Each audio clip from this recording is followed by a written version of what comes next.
Passionné d'histoire, passionné d'Afrique, passionné du Bénin, simple curieux, bienvenue donc dans ces chroniques Visage du Bénin, où on mettra à l'honneur donc des personnages, des facettes de ce pays d'Afrique de l'Ouest. Pour ce premier numéro, je suis très heureux d'avoir à vous présenter l'histoire d'un roi emblématique donc de ce pays, emblématique du grand royaume du Dahomey, qui est le grand roi Béhanzin. Avant de commencer donc cette première chronique, j'aimerais juste vous dire que ce que je vais vous raconter ici, ça va être fait à base de mots simples, sur des faits qui ont été donc bien sûr vérifiés. Il y a beaucoup de travail derrière, mais c'est un travail qui a été fait vraiment à la source. C'est-à-dire que je me suis appuyé sur beaucoup d'historiens béninois, d'historiens du cru, pour avoir une version la plus, on va dire, réelle possible, la plus vérifiée possible. Également, je me suis appuyé sur des ouvrages de grands historiens, d'ethnologues, de personnes qui ont très bien connu le Bénin, qui ont pu écrire sur ce pays il y a de nombreuses années, au début du siècle. Voilà, donc j'ai regroupé beaucoup d'informations. J'ai dû bien sûr synthétiser beaucoup de choses, mais tout ce que je vais vous dire, voilà, est issu donc soit de ces historiens béninois, j'insiste, soit de ces personnes un petit peu plus anciennes qui ont écrit des ouvrages sur le pays, soit bien entendu également, c'est très important en Afrique, comme vous le savez, de la tradition orale. Donc c'est des choses qui sont passées de génération en génération, et j'ai pu aller donc dans des villes comme Abomey, Boïcon, pour prendre des informations à la source auprès de familles royales, auprès de familles qui ont connu un petit peu ces histoires et qui se sont transmis donc les faits historiques de génération en génération. Alors avant d'entrer dans le vif du sujet avec l'histoire de ce grand roi Béhanzin, il faut nous resituer au niveau contexte historique. Nous sommes dans une période où les grandes puissances maritimes comme l'Angleterre, la France, l'Allemagne à l'époque veulent contrôler les côtes de cette partie de l'Afrique de l'Ouest, du golfe du Bénin, et donc sont prêts à tout pour avoir des comptoirs pour pouvoir commercer bien sûr. Alors on est sur la fin de la traite négrière, où des puissances avaient pratiquement le monopole dans cette région, comme le Portugal, la France et l'Angleterre dans une moindre mesure sur le Bénin en particulier. Et donc là on est passé à un commerce qui est plus axé sur le jeu de positionnement un petit peu pour tirer déjà les ressources de ces pays et pouvoir commencer une première colonisation pour rentrer à l'intérieur des terres, ce qui ne s'était jamais fait à l'époque, puisque quand il y avait la traite négrière, les négriers se contentaient donc de ne pas prendre trop de risques, de rester sur le bord, donc sur les côtes, ne pas trop s'aventurer dans les terres, et donc avaient des stratégies complètement différentes. Donc là, on se situe donc dans cette période où le grand royaume du Dahomey est un petit peu le caillou dans la chaussure de ces différentes puissances. Alors l'Allemagne a le côté du Togo actuel, l'Angleterre a le côté du Nigeria actuel, et se livre une lutte donc pour essayer d'accéder aux côtes du Bénin actuel, avec bien sûr les deux comptoirs principaux, les deux axes principaux qui étaient donc Ouidah bien entendu, Gléroué et Porto Novo. Voilà, donc on avait la partie Togo d'un côté, Nigeria de l'autre, et la France était donc implantée essayaient de s'implanter donc sur la côte du Bénin, où ils n'avaient pour l'instant que des commerçants dans la ville de Ouidah, à Porto Novo, et donc ils ont vu d'un bon œil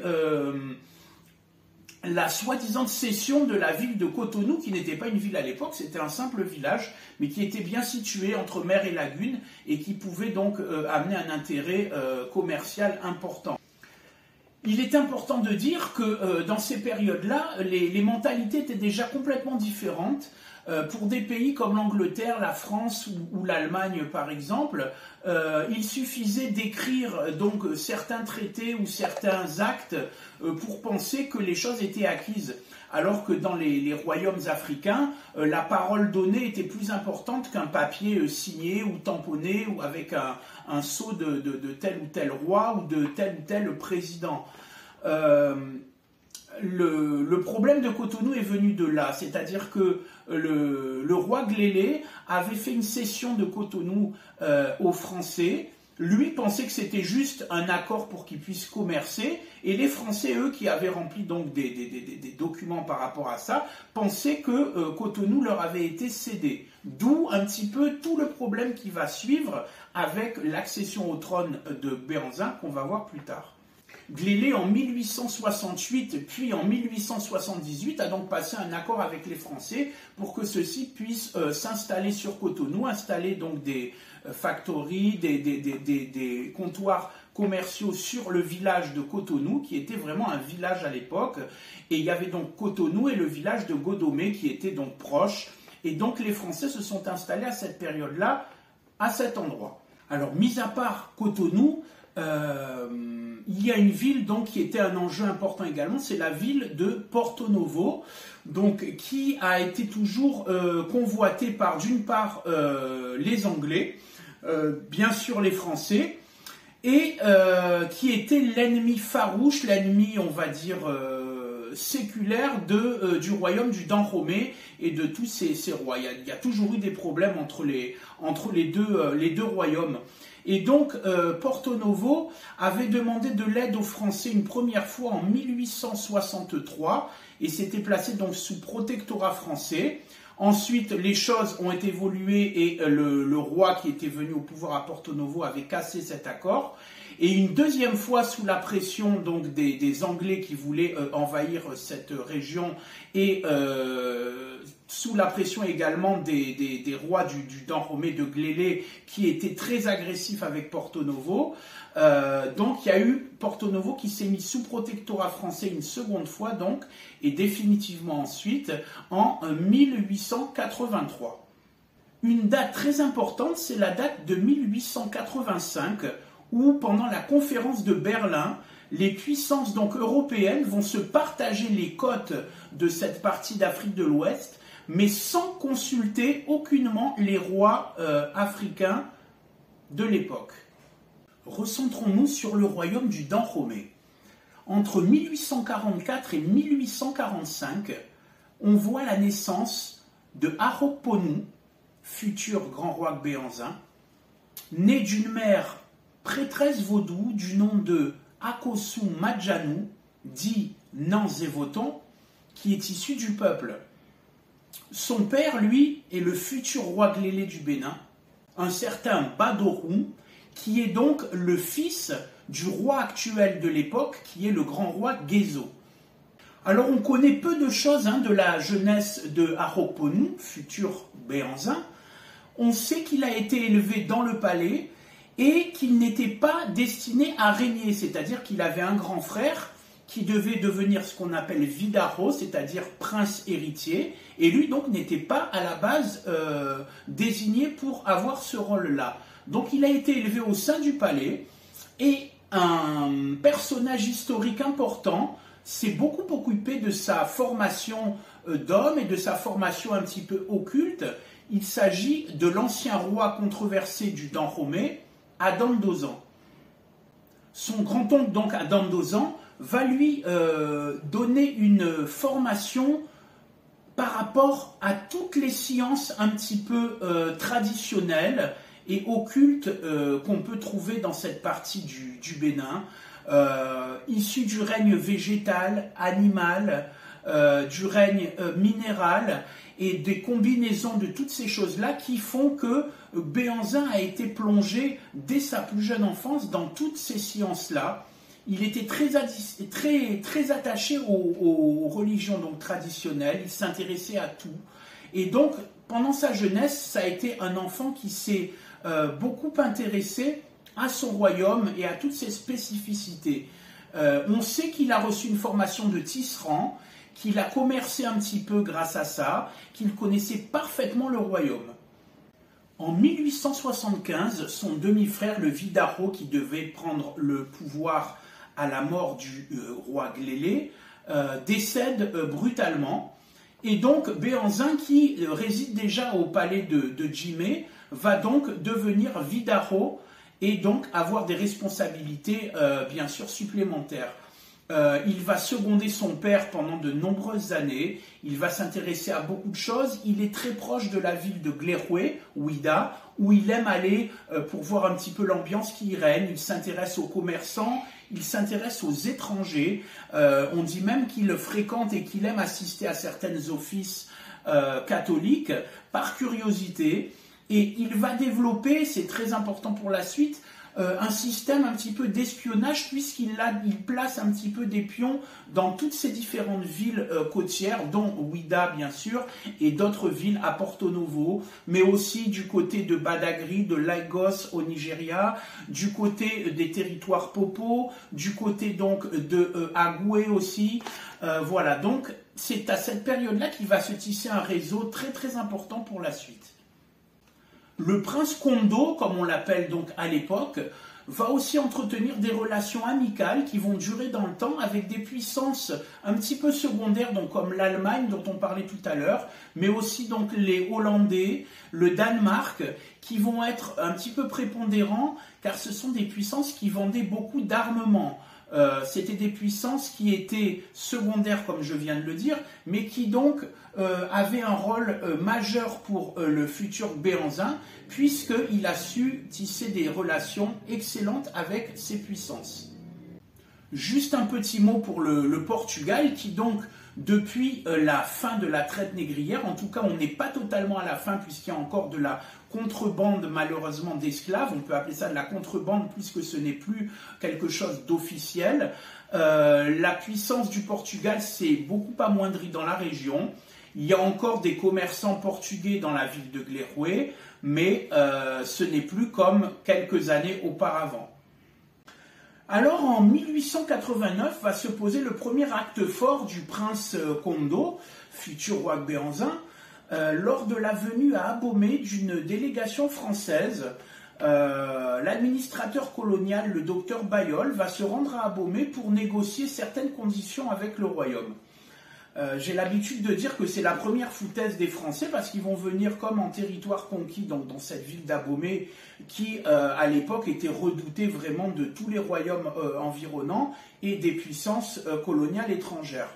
Donc le docteur Bailleul arrive à Abomey avec sa suite, est installé pendant plusieurs jours dans l'ancienne maison du Chacha de Souza. On aura l'occasion d'étudier ce personnage dans une autre chronique. Et donc va profiter du fait que le roi Glélé est malade pour soi-disant poser des conditions au royaume. C'est donc le prince Kondo qui reçoit le docteur Bailleul et qui hallucine en fait totalement par rapport à la demande des Français. Les Français ont trois demandes. La première, c'est de délimiter donc le territoire de Cotonou, qu'ils considèrent comme une possession à eux, alors que le royaume du Dahomey ne le reconnaît pas du tout. Deuxièmement, ils veulent que le roi Glélé cesse toute activité militaire et d'hostilité contre le protectorat de Porto Novo. Et troisièmement, et là je pense que c'est le summum, ils veulent que certaines cérémonies traditionnelles à Abomey, certaines grandes cérémonies annuelles, soient revues. Ils n'acceptent plus de voir certains prisonniers de guerre qui soient sacrifiés lors de ces cérémonies. Ils disent que c'est un royaume qui fait trop d'effusion de sang à sa cour, donc pour certaines cérémonies. Et donc, comme si eux, tout l'esclavage qu'ils ont fait pendant des décennies et des siècles n'avait versé aucun sang, et comme si c'était quelque chose de très très humaniste, leur esclavage et leur commerce triangulaire. Donc ils veulent imposer au royaume d'Abomey ces trois conditions pour rester amis avec eux, pour pouvoir commercer avec eux. Donc là, Kondo ne dit rien, fait comme si il acceptait un petit peu ces conditions, et demande à réfléchir. Mais au lieu de relaisser partir cette délégation sur le village de Cotonou, il va les garder pendant plusieurs semaines à Abomey. Alors ils ne sont pas prisonniers, mais d'un autre côté, il les empêche de partir. Et beaucoup d'entre eux vont tomber malades, il y a des fièvres qui vont apparaître, paludisme certainement. Et donc le docteur Bailleul est terrifié de ces conditions de vie à Abomey, et va partir quasiment s'enfuir d'Abomey avec un souvenir très très mauvais de cette rencontre. En fait, c'était la manière de Kondo de leur dire, écoutez, vous venez chez nous à Abomey pour nous imposer certaines choses, mais il faut que vous compreniez que nous sommes les maîtres chez nous. Vous êtes en terre dahroméenne et vous n'êtes pas en territoire français ici pour nous imposer quoi que ce soit. Le roi Glélé s'éteint des suites d'une longue maladie le 29 décembre 1889. C'est donc à cette occasion, bien entendu, que le prince Kondo va accéder au titre de roi du Dahomey. Les cérémonies traditionnelles se passent et le nouveau nom fort du roi va être Béanzin Boaïdjré, qui veut dire en fait que le monde porte l'œuf que la terre désire, c'est-à-dire si on fait une traduction un petit peu plus littérale de ça, ça veut dire qu'en fait le peuple attendait ce nouveau roi. Voilà, tout le monde l'attendait et il est enfin là. Pour montrer son caractère fort directement, le nouveau roi Béanzin va prendre comme symbole le requin, ce qui signifie un petit peu un signe d'agressivité par rapport à l'envahisseur étranger qui arrive par bateau. Et donc ça veut dire que le requin est là sur les côtes, prêt à défendre son territoire. C'est là que va commencer ce qu'on va appeler un petit peu la première guerre du Dahomey, comme le disent les Français, puisque Béanzin va tout de suite, dès la mort de son père, s'affirmer en tant que roi fort du royaume. Et donc, il va, pour montrer aux Français qui ont des expansions un petit peu à l'est et à l'ouest des côtes du Bénin, va montrer sa supériorité en termes militaires. Il va aller attaquer donc des possessions vers Porto Novo, il va aller attaquer des villages vers Grand Popo, il va aller attaquer des villages en pays Huachi également. Et donc, c'est des zones qui sont sous influence française depuis quelques années. Et donc, c'est vraiment un signe de fermeté de sa part. Béanzin ne supportera jamais la présence française à Cotonou. Il faut dire que la signification de Cotonou, ça veut dire en fait l'embouchure de la mort. C'est-à-dire que pour les Dahomeyous, les âmes des morts partaient via la rivière du Zou ou via le fleuve Ouémé pour se jeter donc dans les lagunes environnantes de Cotonou. Et c'était un territoire qui était sacré pour eux. Donc Béanzin a vu ça d'un très mauvais œil, cette possession française de Cotonou. Le docteur Bailleul, qui est excédé de la situation et qui veut donc se montrer ferme par rapport au président français Sadi Carnot, il veut montrer qu'on ne l'a pas envoyé là pour rien. Donc il va capturer 14 représentants du roi à Cotonou suite à un différend lors d'une espèce de réunion. Il va les capturer, les faire prisonniers. Béanzin ne s'en laisse pas compter, il va réagir de suite. Il va envoyer des hommes à Ouida, à Gléroué, pour là aussi prendre en otage un certain nombre de dignitaires français, de commerçants, qu'il va amener sans ménagement dans la ville d'Abomey. Alors, suite à des négociations qui vont durer très longtemps, les captifs des deux camps vont être libérés, mais la France est excédée par Béanzin, et le gouverneur Victor Ballot, qui vient de prendre ses fonctions il y a quelque temps, donc va même essayer de faire une alliance avec les Egba d'Abeokuta, qui sont des ennemis là aussi héréditaires d'Abomey. Il va essayer de passer un accord avec eux pour qu'ils puissent envahir le royaume d'Abomey. Mais ça ne va pas réussir, puisque ces mêmes Egba ne veulent pas s'immiscer dans les affaires du royaume et ne se sentent pas les capacités de faire une telle action. La France n'a plus qu'une idée en tête, c'est d'en finir avec ce roi Béhanzin qui les freine dans leur colonisation de la région. Entre échanges de tirs sur le fleuve Ouémé, différentes altercations de droite et de gauche du royaume, il faut finir par trouver une solution. Et ils vont avoir un acte fort, c'est d'envoyer quelqu'un spécialement pour mener une campagne militaire d'importance donc contre le royaume du Dahomey. Donc en 1892, la France va envoyer sur place le colonel Alfred Dodds, qui est un métis franco-sénégalais, qui a fait ses classes donc, dans l'armée d'Afrique au Sénégal, en France. Il est dépêché sur place avec un contingent de 800 légionnaires, avec des centaines de tirailleurs africains, donc issus d'autres colonies françaises de l'époque, des moyens militaires, un armement très lourd, et il va être secondé sur place par les hommes du roi Tofa de Porto Novo, puisque Porto Novo va être la base arrière de l'offensive française. Donc le roi Tofa va fournir des porteurs, va fournir des guides pour pouvoir contourner les routes classiques qu'empruntaient les hommes à cette période pour se rendre dans la capitale royale d'Agbomey. Dans le même temps, la France va organiser un gros blocus de toute la côte qu'on appelait côte des esclaves à l'époque pour empêcher tous les bateaux anglais, les bateaux allemands et les bateaux danois de fournir à l'armée du roi Béhanzin des armes. Il y a simplement un bateau allemand qui va réussir à contourner ce blocus dans une région au large du Togo et réussir à faire une livraison d'armes au roi Béhanzin. Mais malheureusement, beaucoup de fusils vont s'avérer être défectueux, ainsi que des mitraillettes lourdes de l'époque qui vont pas être non plus en état de fonctionner. Voilà. Alors, dans un premier temps, le général Dodds va envoyer dans l'Ouémé certaines troupes d'éclaireurs, et ça va se solder par des luttes acharnées, puisqu'ils vont être systématiquement tués et renvoyés à Porto Novo par les hommes du roi Béhanzin. Les Amazones du Dahomey vont se mettre en lumière à cette période-là. Elles vont terroriser certains soldats français qui ne voudront même plus aller combattre. Leur sauvagerie et leur fougue au combat va vraiment impressionner tout le monde.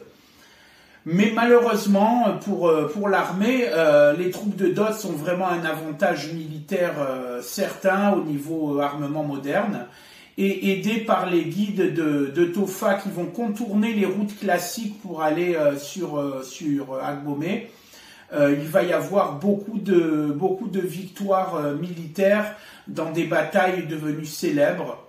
On peut parler de la bataille de Dogba, on peut parler de la bataille de Pokissa, et enfin la bataille de la ville sacrée de Cana, aux portes d'Agbomey. Donc le général Dodds va établir son campement là-bas avant de donner la charge finale sur Agbomey.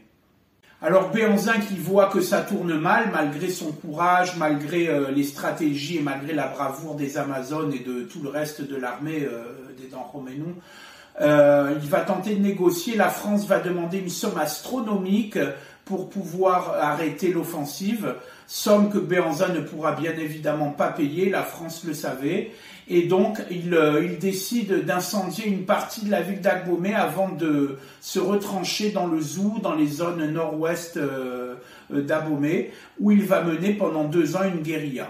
Les pertes vont donc être assez lourdes côté Dahomeyou. On va avoir approximativement 3000 morts sur le champ de bataille, plus de 6000 blessés.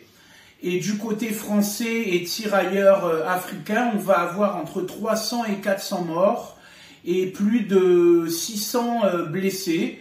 Il faut dire que parmi les morts, beaucoup seront morts de fièvre, paludisme ou malaria, hein, c'est la même chose, vont emporter beaucoup d'hommes de troupes français. Le 17 novembre 1892, donc Agbomey tombe aux mains de Dodds et des Français. On hisse le drapeau français sur la ville. Pendant près de 2 ans, donc Béhanzin va mener une guérilla féroce contre l'armée française, toujours présente, puisque l'administration a délégué beaucoup de personnel français dans la ville d'Abomey, bien entendu.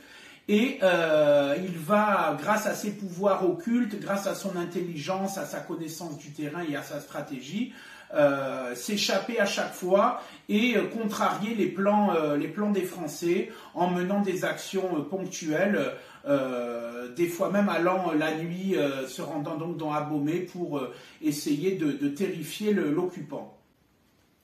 Les Français n'arrivent vraiment pas à le capturer. Béhanzin est établi dans la région, donc on a dit, du nord-ouest d'Abomey, dans le Zou.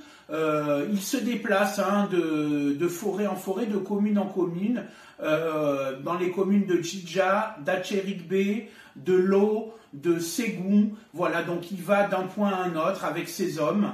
Et il va être utile pour la France de rappeler le colonel Dodds, qui a été fait d'ailleurs général à l'occasion de sa victoire sur le Dahomey. Et donc le général Dodds va revenir au Dahomey maintenant, qu'on appelle Dahomey, puisqu'il faut savoir que le Dahomey est issu du nom d'Anromey. Comme les Français n'arrivaient pas à prononcer le nom d'Anromey correctement, ils avaient dit le Dahomey. Donc le général Dodds est rappelé en 1894 pour enfin capturer le magicien Béhanzin, comme on l'appelle, on n'arrive pas à mettre la main sur lui. Alors en janvier 1894, le général Dodds va avoir une idée qui va s'avérer payante, puisque il va essayer de mettre un peu de remue-ménage au sein de la cour royale qui est toujours donc à Abomey, et il va menacer cette cour royale d'introniser un nouveau roi si on n'arrive pas à capturer Béhanzin. Et c'est là que les historiens béninois se déchirent un petit peu. Il y a différentes versions. Les deux versions qui reviennent le plus sont les suivantes. La première est que le général Dodds va menacer de nommer le roi Tofa de Porto Novo comme nouveau roi de toute cette région-là également. Donc de livrer donc le royaume à Tofa. Et ça va rendre donc la cour royale, Béhanzin et tous ses fidèles comme fous. Et donc c'est quelque chose, on ne peut pas faire pire pour eux. Donc du coup, il joue sur cette corde sensible. Et la famille royale aurait donc décidé d'introniser le frère de Béhanzin, qui s'appelait Guchili, qui était un haut dignitaire de l'armée. Donc il était ce qu'on appelait le gaou de l'armée, c'est-à-dire qu'il commandait toute l'aile droite de l'armée de Béhanzin. Il avait été fidèle à Béhanzin, avait pris le maquis avec lui, a résisté avec lui. Et donc la famille royale aurait décidé de le nommer à ce moment-là pour éviter que ce soit Tofa qui prenne le trône. La deuxième version qui est avancée et en laquelle moi je suis un petit peu plus partisan est celle d'un accord secret passé entre Béhanzin lui-même et ce Guchili, donc futur roi Agoli Agbo. Donc ils auraient fait un pacte de sang. Béhanzin aurait proposé donc à son frère de prendre le trône devant les Français. Pendant ce temps, lui aurait été voir le roi des Français, donc le président Sadi Carnot, en France pour négocier avec lui au niveau politique et au niveau de la région. Et quand il serait revenu, ayant trouvé un accord avec Sadi Carnot, il aurait repris le trône. Donc ils font un pacte de sang par rapport à ça.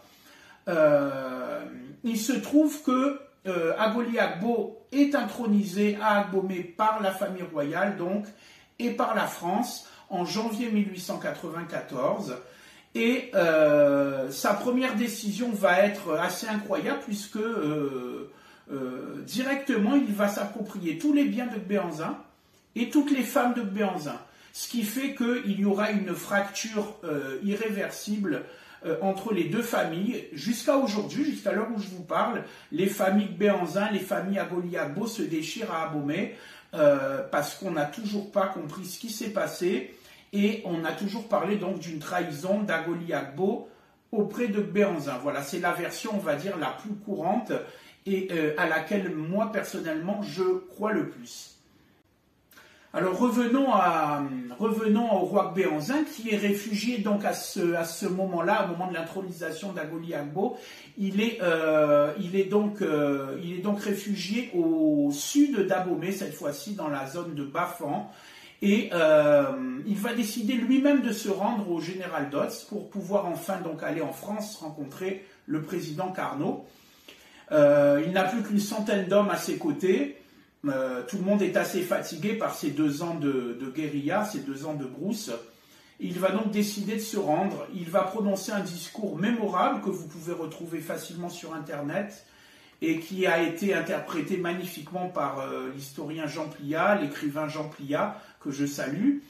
Il était accompagné de son beau-conon, le grand Guédégbé, et ils vont donc se rendre à Abomey où Béhanzin va se présenter sur ce qui est maintenant la place Gouraud, donc à Gouraud, au général Dodds.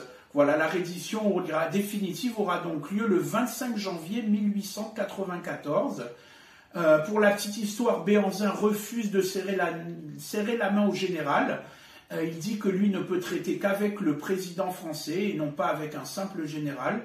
Et donc Dodds va le piéger, on va le voir, puisqu'il va accepter très facilement cette rencontre entre le président français et Béhanzin, mais en France. Donc voilà, Béhanzin va être transféré à Cotonou et il va s'embarquer pour une destination qu'il croit être la France. Béhanzin va donc arriver à Cotonou en février 1894. Il va y séjourner très peu de temps et il est accompagné de 10 autres personnes de sa suite personnelle, dont son fils favori Wanilo, 3 de ses femmes, un traducteur et sa compagne, et d'autres personnes qu'il a choisies personnellement. À l'époque, à Cotonou, au quartier de pêcheurs de Plakodji, les Français ont construit ce qu'on appelle un wharf. C'est un grand embarcadère en bois qui s'avance dans l'océan, qui permet aux bateaux d'embarquer ou de débarquer des marchandises ou des personnes plus facilement. Et ils ont construit une voie de chemin de fer qui va jusqu'à ce wharf pour plus de facilité. Et donc l'anecdote veut que Béhanzin donc ait été chargé dans un petit wagonnet. On l'a mis sur un petit wagonnet pour pas qu'il ait à marcher donc jusqu'à cet embarcadère, ce wharf.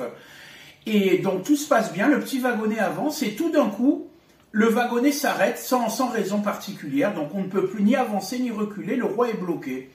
Et donc là il va prendre la parole et il va dire « Vous pensez que moi je vais quitter la terre de mes aïeux sans avoir fait un dernier hommage à tous mes ancêtres ? C'est pas possible. Donc, si vous voulez m'embarquer, pour que le wagonnet puisse avancer de nouveau, allez me chercher un coq blanc et vous allez le sacrifier sur les rails. Voilà, il faut que le sang de ce coq touche les rails pour que le wagonnet puisse repartir. Donc on s'affole un petit peu, on va vite chercher un coq blanc, on l'amène et quelqu'un donc sacrifie ce coq sur les rails. Et donc, comme par magie, le wagonnet avance tout d'un coup avec Béhanzin à son bord. Voilà, c'est une anecdote qui est souvent racontée et que je tenais à vous raconter également. Béhanzin va donc embarquer sur le croiseur Le Second qui fera une première escale donc à Dakar, puis une seconde escale à Marseille. Béhanzin va vite se rendre compte qu'on l'a dupé puisqu'il ne pourra pas descendre du bateau à Marseille et sera donc emmené pour la transatlantique jusqu'en Martinique où il va être accueilli par le gouverneur Moracchini qui va donc l'installer au fort de Tartanson pendant 4 ans. Avec sa suite, il va résider donc au fort de Tartanson sur les hauteurs de Fort-de-France. Alors en cette même année 1894, le président Sadi Carnot, qui n'aura donc jamais vu Béhanzin, va être assassiné en France. C'est un coup dur pour Béhanzin qui pensait vraiment pouvoir le rencontrer. Et donc ce fait historique va amener le gouvernement français à presque, on ne va pas dire oublier, mais à banaliser donc la détention de Béhanzin en Martinique. Il est donc toujours au fort de Tartanson avec sa suite et commence vraiment à penser qu'il ne verra jamais le sol réel français pour pouvoir négocier quoi que ce soit avec le nouveau président. Béhanzin va donc résider au fort de Tartanson où il commence fermement à s'ennuyer, à désespérer de pouvoir revoir un jour le Dahomey. Ses correspondances avec le gouvernement français n'avancent pas. La seule chose qui lui donne un petit peu de joie, c'est de voir que son fils Wanilo, qui est scolarisé dans une école catholique juste à côté du fort, se révèle être un brillant élève. Il va ensuite aller poursuivre ses études au lycée de Saint-Pierre, une petite ville à côté. Et on sait que Béhanzin allait le voir régulièrement pour ses remises de diplôme, et donc ça le rendait très fier. En 1898, Béhanzin et sa suite vont être transférés à la Villa des Bosquets, toujours sur les hauteurs de Fort-de-France, et il va commencer à sortir un petit peu plus. On sait qu'il adorait se balader pour aller voir les pêcheurs locaux, pour aller sur les marchés, pour aller jusqu'à la cathédrale de Fort-de-France, donc qui venait d'être construite à cette période-là. Il va fréquenter un petit peu l'église. Alors on pense que c'est vraiment pour se montrer, on va dire, très conciliant avec les Français. Il va même se faire baptiser sous le prénom d'Alexandre. Et c'est une stratégie de sa part pour pouvoir adoucir l'humeur du gouvernement français de cette époque. Et pour pouvoir retourner aux dents romées, il en fait des demandes perpétuelles. Il s'est lié d'amitié avec un député assez influent et un journaliste qui relaie toutes ses correspondances. Et donc, ils vont essayer, tant bien que mal, d'avoir gain de cause. Le temps commence à être vraiment long pour Béhanzin, qui passe ses journées entre ses promenades et ses correspondances. Le président français de cette période s'appelle Émile Loubet. Et là, vraiment, Béhanzin va, comme on pourrait dire, péter un câble, parce qu'il se dit, c'est pas possible, je suis là à rien faire, il n'y a aucun avancement à ma situation, ça peut plus continuer, il faut vraiment que je les harcèle pour pouvoir retourner en Afrique et aux Dahomey. Ses filles vont lui donner 3 petits-enfants pendant cette détention à la Villa des Bosquets. Mais c'est pas ça qui va suffire à son bonheur, puisque on peut très bien se mettre à sa place, comprendre qu'un homme de son envergure et de ses responsabilités, un roi comme il l'était, ne peut pas se contenter d'une vie comme ça, si monotone. Alors sa santé s'est fragilisée, et suite à ces demandes répétées, il va enfin avoir gain de cause, puisqu'on va accepter de le transférer en France, en tout cas c'est ce qu'il pense, et là aussi il s'agit d'un jeu de dupes, puisqu'il va atterrir bien en France, mais dans une colonie française qui est l'Algérie. C'est donc en 1906 que, sous l'impulsion du nouveau président Fallières, Béhanzin va embarquer de Fort-de-France. Il fera une escale à Bordeaux, prendra le train jusqu'à Marseille, où il reprendra un bateau jusqu'à Alger. D'Alger, on va le transférer plus au sud, dans la petite ville de Blida, où il va résider dans la villa qu'on appelle la Paisible, dans la Casbah de Blida, avec donc la suite qui est à ses côtés. Le 8 décembre 1906, le roi, qui souffre d'une bronchopneumopathie et de divers problèmes rénaux, va tomber subitement très malade, et on va devoir le transférer en urgence sur Alger. Il va résider à l'hôtel de Nice à Alger et va s'éteindre tranquillement, accompagné de ses 3 femmes et de son fils Wanilo. C'est donc ce 10 décembre 1906 à 7h30 que le grand roi Béhanzin va rejoindre ses ancêtres. Il va être enterré au cimetière de Saint-Eugène d'Alger. Et Wanilo va donc pouvoir, suite à ce décès, continuer des études prises en charge par le gouvernement français. Il va rester en Algérie quelques années avant d'être rapatrié vers la France. Wanilo va faire donc de brillantes études d'avocat en France et va commencer une carrière d'avocat qui va être très courte, puisque à cette période-là, il sera le premier avocat noir à pouvoir plaider. Et il ne va pas avoir du tout de succès, puisque les clients refusent d'être défendus par un homme noir. Il va donc changer de métier, il va être débauché à Bordeaux par une société de chemin de fer où il va œuvrer. Il va se battre fermement pour que les restes de son père soient enfin retransférés aux Dahomey, et ce n'est qu'en 1928 qu'il va réussir à faire rapatrier le corps de son père.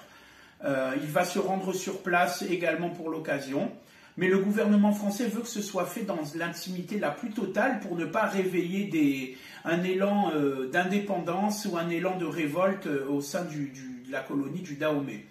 Malgré tout, le mot passe, et quand le corps de Béhanzin est chargé dans le chemin de fer entre Cotonou et la gare de Boïcon, à chaque arrêt, des centaines de personnes vont se prosterner au passage du train et à l'arrêt du train.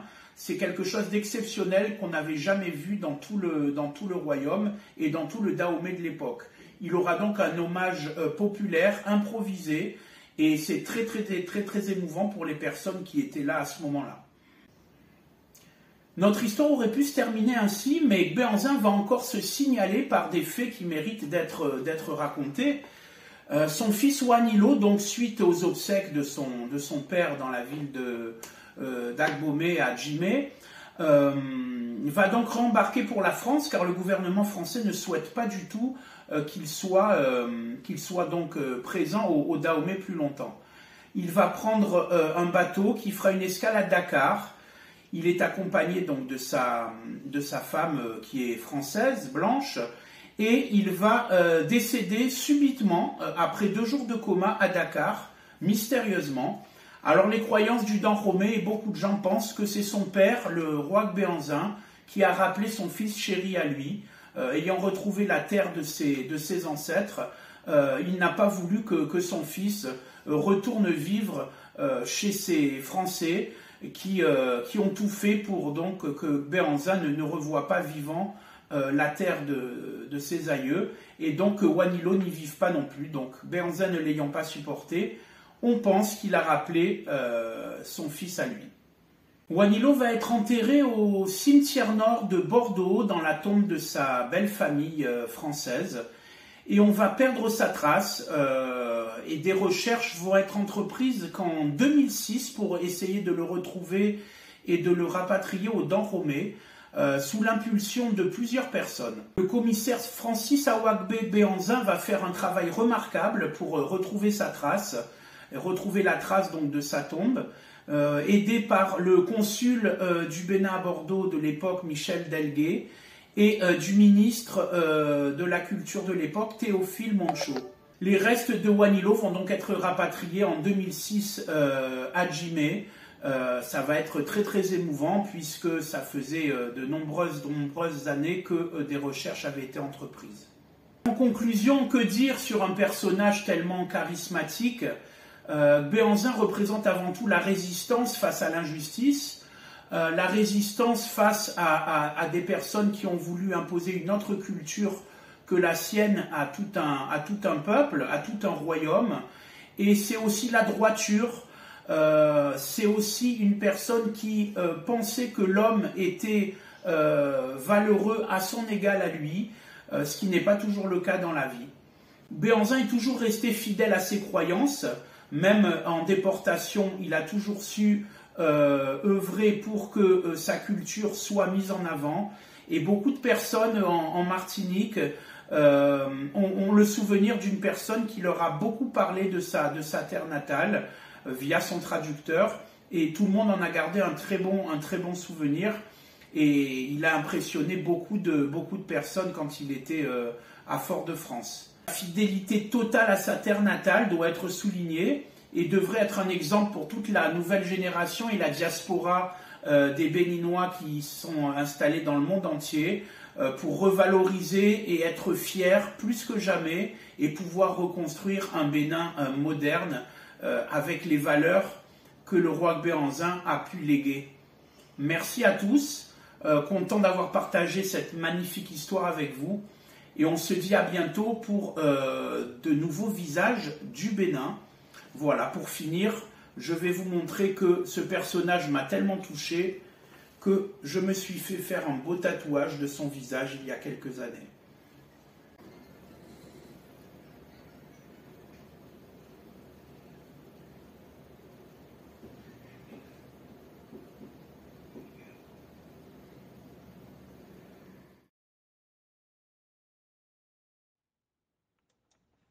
Otitinu ewa iwale, awa iwaru gan otie, obodun lewa dogbenu eboro weku dazo.